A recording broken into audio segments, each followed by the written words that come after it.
ನಮಸ್ತೆ ವೀಕ್ಷಕರೇ, welcome to the channel ವಿಘ್ನ ಕ್ರಿಯೇಷನ್. ಇವತ್ತಿನ ಈ ವಿಡಿಯೋದಲ್ಲಿ ನಾನು ಒಂದು ಸ್ಲ್ಯಾಂಟಿಂಗ್ ಆರ್ಟ್ ತೋರಿಸ್ತಾ ಇದ್ದೀನಿ. ತುಂಬ ಕ್ಯೂಟಾಗಿ ಕಾಣಿಸುತ್ತೆ, ತುಂಬ ಲುಕ್ಕಾಗಿ ಬಂದಿದೆ. ಬನ್ನಿ ಹಾಗಾದರೆ ಹೇಗೆ ಹಾಕೋದು ಅಂತ ನೋಡೋಣ. ನೋಡಿ, ಮೊದಲಿಗೆ 6 ದಾರ ತೊಗೊಂಡಿದ್ದೀನಿ. ಬಟ್ಟೆ ಒಮ್ಮೆ ಸಿಂಗಲ್ ಕ್ರೋಶೆ ಮಾಡ್ಕೊಳ್ಳೋಣ. ಸಿಂಗಲ್ ಕ್ರೋಶೆ ಮಾಡ್ಕೊಂಡಾದಮೇಲೆ 3 ಚೈನ್ ಹಾಕ್ಕೊಳ್ಳೋಣ. 3 ಚೈನ್ ಹಾಕ್ಕೊಂಡು ಎಲ್ಲಿಗೆ ಬರುತ್ತೆ ಅಲ್ಲಿಗೆ ಲಾಕ್ ಮಾಡ್ಕೊಳ್ಳೋಣ. ಮತ್ತು 3 ಚೈನ್ ಹಾಕ್ಕೊಳ್ಳೋಣ. 3 ಚೈನ್ ಹಾಕ್ಕೊಂಡು ಮತ್ತೆ ಎಲ್ಲಿ ಬರುತ್ತೆ ಅಲ್ಲಿಗೆ ಲಾಕ್ ಮಾಡ್ಕೊಳ್ಳೋಣ. ಈಗ ದಾರ ಮೇನ್ ಮಾಡಿಕೊಂಡು ಒಂದು ಲಾಂಗ್ ಬೀಡ್ ಹಾಕ್ಕೊಳ್ಳೋಣ. ಪರ್ಟಿಕ್ಯುಲರಾಗಿ ಈ ಡಿಸೈನ್ಗೆ ಸ್ವಲ್ಪ ಲಾಂಗ್ ಬೀಡ್ ಆದರೆ ಚೆನ್ನಾಗಿ ಕಾಣುತ್ತೆ. ಸೊ ಹಂಗಾಗಿ ಲಾಂಗ್ ಬೀಡ್ ತೊಗೊಂಡಿದ್ದೀನಿ. ನೀವಿದ್ದರೆ ಹಾಕ್ಕೊಳ್ಳಿ, ಇಲ್ಲಾಂದರೆ ರೌಂಡ್ ಬಿ ಯಾವುದಾದ್ರೂ ಹಾಕ್ಕೋಬೋದು. ಬೀಡ್ ಲಾಕ್ ಮಾಡಿಕೊಂಡು ಬಟ್ಟೆಗೆ ಲಾಕ್ ಮಾಡ್ಕೊಳ್ಳೋಣ. ಬಟ್ಟೆಗೆ ಲಾಕ್ ಮಾಡ್ಕೊಂಡಾದಮೇಲೆ 5 ಚೈನ್ ಹಾಕ್ಕೊಳ್ಳೋಣ. 5 ಚೈನ್ ಹಾಕ್ಕೊಂಡು ಡಿಸೈನ್ನ ಟರ್ನ್ ಮಾಡಿಕೊಂಡು ಬೀಡ್ ಹಿಂಭಾಗ ಇರುವಂತಹ ಸಿಂಗಲ್ ಕ್ರೋಶ ಮೇಲೆ ಸಿಂಗಲ್ ಕ್ರೋಶ ಮಾಡ್ಕೊಳ್ಳೋಣ.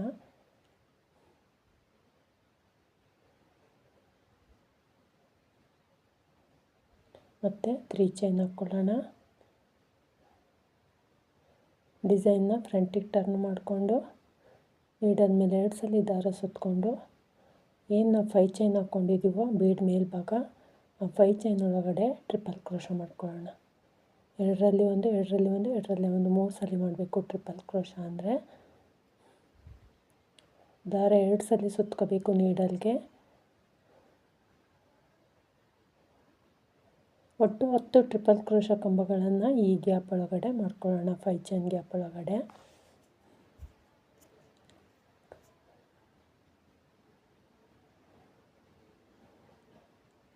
ತುಂಬ ಲುಕ್ಕಾಗಿ ಕಾಣುತ್ತೆ. ಸೀರೆ ಫುಲ್ ಹಾಕಿದಾಗ ತುಂಬ ಚೆನ್ನಾಗಿ ಕಾಣುತ್ತೆ. ಇದಕ್ಕೆ ಕುಚ್ಚು ಬೇಕು ಅಂದರೆ ಹಾಕ್ಕೋಬೋದು, ಕುಚ್ಚು ಬೇಡ ಅಂದರೂ ಕೂಡ ಚೆನ್ನಾಗಿ ಕಾಣುತ್ತೆ. ಹಾಗೇ ಚೆನ್ನಾಗಿ ಕಾಣುತ್ತೆ ಕುಚ್ಚು ಇಲ್ಲದೆ.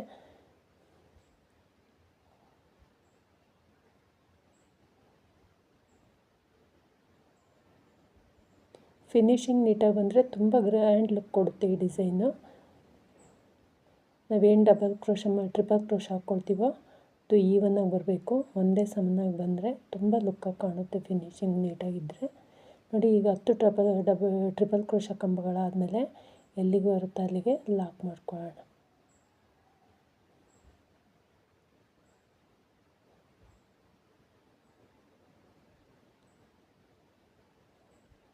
ಮತ್ತು ಈಗ 3 ಚೈನ್ ಹಾಕ್ಕೊಳ್ಳೋಣ. ಎಲ್ಲಿಗೆ ಬರುತ್ತೆ ಅಲ್ಲಿ ಲಾಕ್ ಮಾಡ್ಕೊಳ್ಳೋಣ. ಮತ್ತು 2, 3 ಚೈನ್ ಲಾಕ್.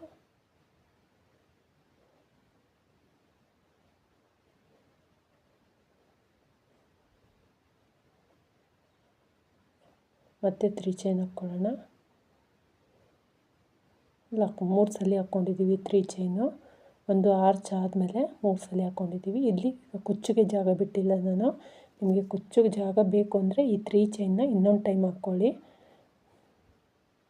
ಈಗ ದಾರ ಮೇಲೆ ಮಾಡ್ಕೊಂಡು ಬೀಡ್ ಹಾಕ್ಕೊಂಡು ಬೀಡ್ ಲಾಕ್ ಮಾಡ್ಕೊಳ್ಳೋಣ. ಬೀಡ್ ಲಾಕ್ ಮಾಡಿಕೊಂಡು ಎಲ್ಲಿಗೆ ಬರುತ್ತೆ ಅಲ್ಲಿಗೆ ಬಟ್ಟೆಗೆ ಲಾಕ್ ಮಾಡ್ಕೊಳ್ಳೋಣ. ಲಾಕ್ ಮಾಡಿಕೊಂಡು 5 ಚೈನ್ ಹಾಕ್ಕೊಳ್ಳೋಣ.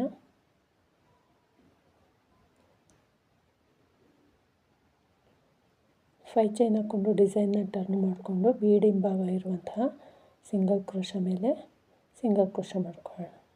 ಮತ್ತು 3 ಚೈನ್ ಡಿಸೈನ್ನ ಫ್ರಂಟಿಗೆ ಟರ್ನ್ ಮಾಡಿಕೊಂಡು ನೀಡಲ್ ಮೇಲೆ 2 ಸಲ ದಾರ ಸುತ್ತಕೊಂಡು ಟ್ರಿಪಲ್ ಕ್ರೋಶ ಕಂಬ ಮಾಡ್ತಾ ಹೋಗಬೇಕು. ಫಸ್ಟ್ ಆರ್ಚಲ್ಲಿ ಏನು ಮಾಡಿದ್ದೀವೋ ಅದನ್ನೇ ರಿಪೀಟ್ ಮಾಡ್ಕೋಬೇಕು. ನಾನು ಸೆಕೆಂಡ್ ಆರ್ಚ್ ಕಂಪ್ಲೀಟ್ ಮಾಡಿ ತೋರಿಸ್ತೀನಿ ಯಾವ ರೀತಿ ಬಂದಿದೆ ಅಂತ. ನೋಡಿ, ಈ ರೀತಿ ಸೆಕೆಂಡ್ ಆರ್ಚ್ ಕೂಡ ಕಂಪ್ಲೀಟ್ ಆಗಿದೆ.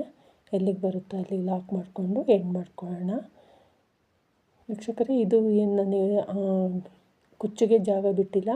ನಿಮಗೆ ಕುಚ್ಚಿಗೆ ಜಾಗ ಬೇಕು ಅಂದರೆ ಸೆಂಟ್ರಲ್ಲಿ 3 ಚೈನ್ನ 3 ಟೈಮ್ಸ್ ಹಾಕ್ಕೊಂಡಿದ್ದೀನಲ್ಲ 4 ಟೈಮ್ಸ್ ಹಾಕ್ಕೊಳ್ಳಿ.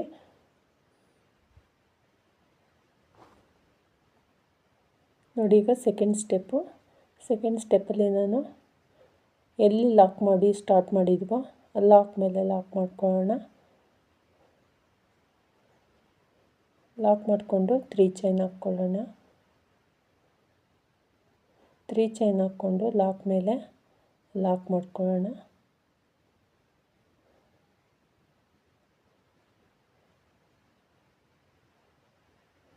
ತುಂಬ ಬೇಗ ಆಗುತ್ತೆ ವೀಕ್ಷಕರೇ, ತುಂಬ ಬೇಗ ಟೈಮ್ ಸೇವ್ ಮಾಡ್ಕೊಂಡು ಹಾಕ್ಬೋದು. ಗ್ರ್ಯಾಂಡ್ ಲುಕ್ ಕೊಡುತ್ತೆ. ಬ್ರೈಡಲ್ ಡಿಸೈನ್ ಆಗಿ ಕೂಡ ಹಾಕ್ಬೋದು. ಮತ್ತು 3 ಚೈನ್ ಹಾಕ್ಕೊಂಡು ಆರ್ಚ್ ಹಿಂಭಾಗ ಲಾಕ್ ಮಾಡಿದ್ವಲ್ಲ ಅಲ್ಲಿಗೆ ಲಾಕ್ ಮಾಡ್ಕೊಳ್ಳೋಣ. ಮತ್ತು 3 ಚೈನ್ ಹಾಕ್ಕೊಳ್ಳೋಣ.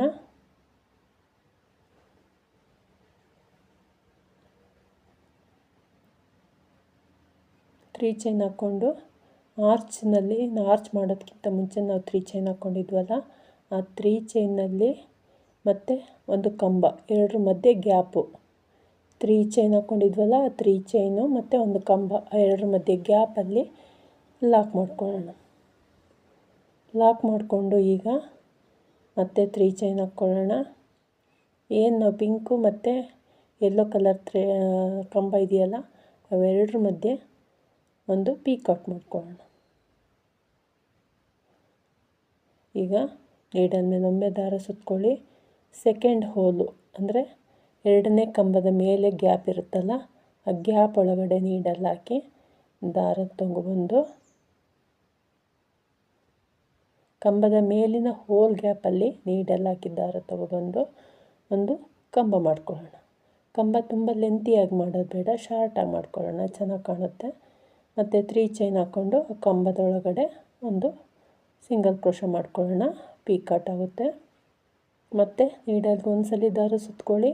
ನೆಕ್ಸ್ಟ್ ಕಂಬದ ಹೋಲ್ ಗ್ಯಾಪಲ್ಲಿ ಮೇಲೆ ಹೋಲ್ ಗ್ಯಾಪ್ ಇದ್ದೇ ಇರುತ್ತಲ್ವ ಎಲ್ಲ ಕಂಬದ ಮೇಲೂ ಆ ಹೋಲ್ ಗ್ಯಾಪಲ್ಲಿ ನೀಡಲ್ ಹಾಕಿ ದಾರ ತಗೊಬಂದು ಎರಡರಲ್ಲಿ ಒಂದು ಮಾಡಿದರೆ ಡಬಲ್ ಕ್ರೋಶ ಆಗುತ್ತೆ.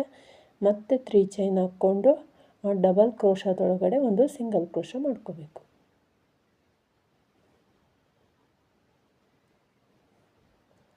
ಮತ್ತು ಹಾಗೆ ರಿಪೀಟ್ ಮಾಡಬೇಕು. ನೀಡಲ್ಗೊಮ್ಮೆ ದಾರ ಸುತ್ಕೊಂಡು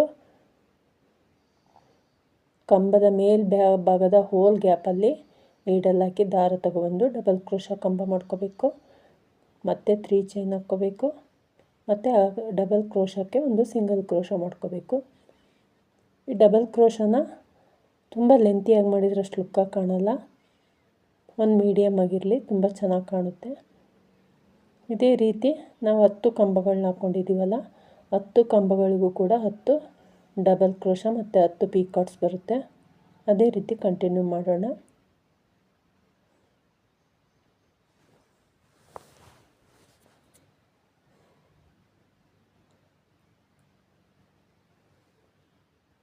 ತುಂಬ ಟೈಮ್ ಸೇವ್ ಆಗುತ್ತೆ ಇದನ್ನು ಹಾಕೋದ್ರಿಂದ. ಒಂದ್ರ ಪಕ್ಕ ಒಂದು ಕುಚ್ಚಿಗೆ ಜಾಗ ಬಿಡ್ದಂಗೆ ಹಾಕ್ಕೊಂಡೋದ್ರೆ ಅದು ಚೆನ್ನಾಗಿ ಕಾಣುತ್ತೆ. ಇಲ್ಲ ನಾವು ಎರಡು ಆರ್ಚ್ ಮಾಡಿ ಮತ್ತು ಎರಡು ಆರ್ಚ್ ಮಧ್ಯೆ ಕುಚ್ಚಿಗೆ ಜಾಗ ಬಿಟ್ಟರೆ ಅದು ಚೆನ್ನಾಗಿ ಕಾಣುತ್ತೆ. ನಿಮ್ಮ ಆಪ್ಷನ್ ಯಾವ್ದು ಬೇಕು ಅದನ್ನ ಆರಿಸ್ಕೊಂಡು ಮಾಡ್ಕೋಬೋದು.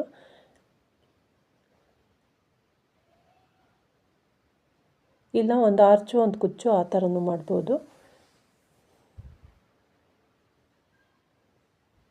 ಎರಡು ಆರ್ಚು ಒಂದು ಕುಚ್ಚು ಮಾಡ್ಬೋದು. ಇಲ್ಲ ವಿತೌಟ್ ಕುಚ್ಚು ಕೂಡ ಚೆನ್ನಾಗಿ ಕಾಣುತ್ತೆ.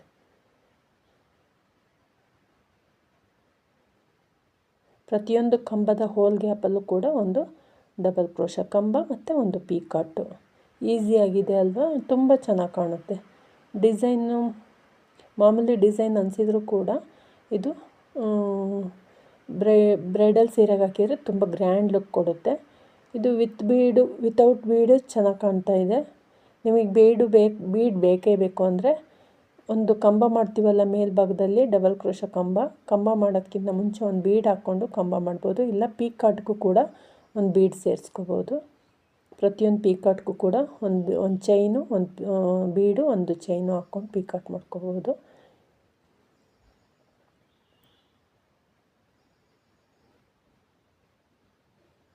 ತ್ರೀ ಚೈನ್ ಹಾಕ್ತೀವಲ್ಲ ಪೀಕಾಟ್ ಮಾಡೋಕ್ಕೆ, ಅದ್ರ ಬದಲಿಗೆ ಒಂದು ಚೈನು, ಒಂದು ಬೀಡು, ಒಂದು ಚೈನು ಹಾಕ್ಕೊಂಡು ಪೀಕಾಟ್ ಮಾಡಿಕೊಂಡ್ರೆ ಪ್ರತಿಯೊಂದು ಕಂಬದ ಮೇಲೂ ಒಂದೊಂದು ಬೀಡ್ ಬರುತ್ತೆ. ಆ ರೀತಿ ಕೂಡ ಬೀಡ್ ಬೇಕು ಅಂದರೆ ಮಾಡ್ಕೋಬೋದು. ಹೀಗೆ ಚೆನ್ನಾಗಿ ಕಾಣ್ತಾ ಇದೆ. ಇದು ತುಂಬ ಲುಕ್ಕಾಗಿ ಬಂದಿದೆ. ಕಲರ್ ಕಾಂಬಿನೇಷನ್ ನೋಡಿಕೊಂಡು ಸೀರೆಗಳು ಯಾವ ರೀತಿ ಇರ್ತವೆ ಅಂತ ಹಾಕಿದರೆ ತುಂಬ ಗ್ರ್ಯಾಂಡ್ ಲುಕ್ ಕೊಡುತ್ತೆ. ನಾವೆಲ್ಲಿ 3 ಚೈನ್ ಈಗ 10 ಕಂಬ ಮತ್ತು 10 ಪೀಕಾಟ್ಸ್ ಆದಮೇಲೆ 3 ಚೈನ್ ಮಾಡ್ಕೊಂಡಿದ್ವಲ್ಲ, ಆ 3 ಚೈನ್ಗೆ ಒಂದು ಸಿಂಗಲ್ ಕ್ರೋಶ ಮಾಡ್ಕೊಳ್ಳೋಣ. 3 ಚೈನ್ ಲಾಕ್ ಇದೆಯಲ್ಲ, ಲಾಕ್ ಮೇಲೆ, 3 ಚೈನ್ ಒಳಗಡೆ ಬೇಡ, ಲಾಕ್ ಮೇಲೆ ನೋಡಿ ಈ ರೀತಿ ಬಂದಿದೆ. ಈಗ ಮತ್ತೆ 3 ಚೈನ್ ಹಾಕ್ಕೊಳ್ಳೋಣ.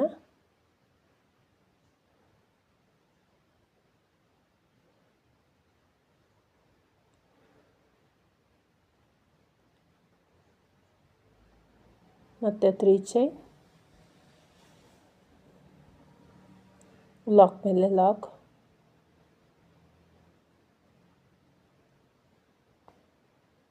ಮತ್ತು 3 ಚೈನ್ ಹಾಕ್ಕೊಳ್ಳೋಣ. ಫಸ್ಟ್ ಹಾಕಿದ್ವಲ್ಲ ಕಂಬ, ಅದ್ರ ಕಂಬ ಮತ್ತು 3 ಚೈನ್ ಹಾಕಿರ್ತೀವಲ್ಲ ಕಂಬ ಮಾಡೋಕ್ಕಿಂತ ಮುಂಚೆ, ಎರಡರ ಗ್ಯಾಪ್ ಮಧ್ಯೆ ಒಂದು ಸಿಂಗಲ್ ಕ್ರೋಶ ಮಾಡ್ಕೊಳ್ಳೋಣ. 3 ಚೈನ್ ಮತ್ತು ಕಂಬ ಎರಡರ ಮಧ್ಯೆ ಒಂದು ಸಿಂಗಲ್ ಕ್ರೋಶ ಮಾಡಿಕೊಂಡು ಮತ್ತೆ 3 ಚೈನ್ ಹಾಕ್ಕೊಂಡು ಪೀಕಾಟ್ ಮಾಡ್ಕೊಳ್ಳೋಣ. ನಾವೇನು ಎಲ್ಲೋ ಮತ್ತು ಪಿಂಕ್ ಮಧ್ಯೆ ಗ್ಯಾಪ್ ಇದೆಯಲ್ಲ, ಅಲ್ಲಿಗೆ ನೀಡಲ್ ಹಾಕಿ ಒಂದು ಪೀಕಾಟ್ ಮಾಡ್ಕೊಳ್ಳೋಣ, ಅಂದರೆ ಸಿಂಗಲ್ ಕ್ರೋಶ ಮಾಡ್ಕೊಳ್ಳೋಣ. ನೆಕ್ಸ್ಟು ನಾವು ಪ್ರತಿಯೊಂದು ಕಂಬದ ಹೋಲ್ ಗ್ಯಾಪಲ್ಲೂ ಕೂಡ ಒಂದೊಂದು ಡಬಲ್ ಕ್ರೋಶ ಕಂಬ ಮತ್ತು ಒಂದು ಪೀಕಾಟ್ ಮಾಡ್ತಾ ಹೋಗಬೇಕು. ಫಸ್ಟು ಆರ್ಚಲ್ಲಿ ಏನು ಮಾಡಿದ್ದೀವೋ ಸೊ ಅದನ್ನೇ ರಿಪೀಟ್ ಮಾಡಬೇಕು.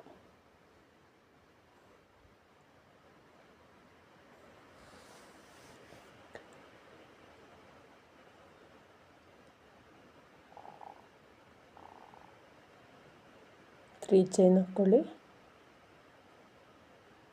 ಡಬಲ್ ಕ್ರೋಶ ಕಂಬದೊಳಗಡೆ ನೀಡಲ್ ಹಾಕಿ ಒಂದು ಸಿಂಗಲ್ ಕ್ರೋಶ ಮಾಡ್ಕೊಳ್ಳಿ.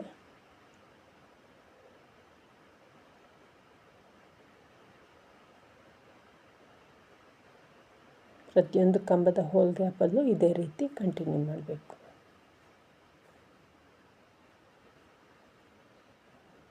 ಈಗ ಕಂಪ್ಲೀಟ್ ಆದಮೇಲೆ ನಿಮಗೆ ಖುಷಿ ಕೊಡುವಂತಹ ಡಿಸೈನ್ ಇದು, ಯಾಕೆಂದರೆ ಅಷ್ಟು ಫಿನಿಶಿಂಗ್ ನೀಟಾಗಿ ಬರುತ್ತೆ ಮತ್ತು ಲುಕ್ ವೈಸು ತುಂಬ ಚೆನ್ನಾಗಿ ಕಾಣುತ್ತೆ.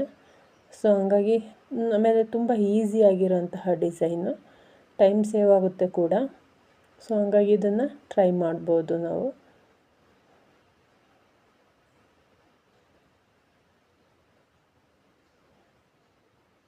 ನೋಡಿ ನಾನು ಕಂಪ್ಲೀಟ್ ಆದಮೇಲೆ ಸೆಕೆಂಡ್ ಆರ್ಚು ಕೂಡ ಕಂಪ್ಲೀಟ್ ಆದಮೇಲೆ ಎಲ್ಲಿ ತ್ರೀ ಚೈನ್ ಹಾಕ್ಕೊಂಡು ಲಾಕ್ ಮಾಡ್ಕೊಂಡಿದ್ವೋ ಆ ಲಾಕ್ ಮೇಲೆ ಲಾಕ್ ಮಾಡ್ಕೊಳ್ಳೋಣ. ಲಾಕ್ ಮಾಡಿಕೊಂಡು ಇದೇ ರೀತಿ ಕಂಟಿನ್ಯೂ ಮಾಡಬೇಕು ನೆಕ್ಸ್ಟ್ ಆರ್ಚಿಗೂ ಕೂಡ.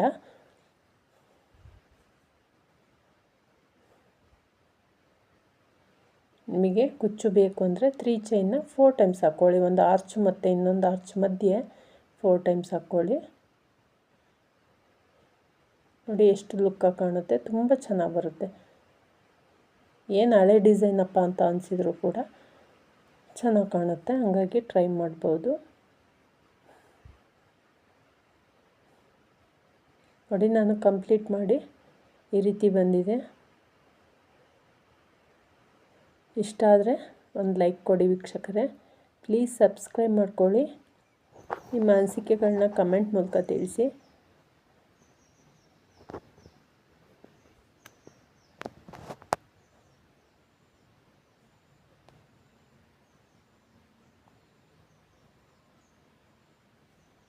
Thank you for watching.